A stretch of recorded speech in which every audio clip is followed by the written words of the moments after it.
தேசிய விலங்கை தீர்மானித்து, தேசிய பறவையை, தேசிய பூவை தீர்மானித்து, போக்குவரத்து, காவல்துறை, மருத்துவம், சட்டம் அத்தனை துறைகளையும் தீர்மானித்து ஒரு அற்புத பூமியை சாதி மதமற்ற தமிழனுக்கென்று ஒரு நாடாக உருவாக்கி வச்சிருந்த ஒரு அற்புத பூமியை சிதைத்த கொடுமைக்கு களம் குலுக்கிய தேசம் இந்தியா.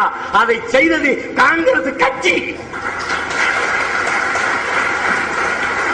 என் ஆத்தாள் அப்பன் கைகால் இழந்து ஊனமாக கிடப்பதற்கும், பச்சிளம் குழந்தைகள் கண்ட குண்டுகளில் கருகி செத்து குப்பையாக குமிந்து கிடப்பதற்கும், நாங்கள் வாழ்ந்த வீடுகள் இடிந்து தரமட்டமாக இன்று குப்பை மேடாக மாறி இருப்பதற்கும் காரணம் சிங்களன். அவனுக்கு சிநேகத்தோடு கரம் குலுக்கிய கை காங்கிரஸ் கட்சியின் கை.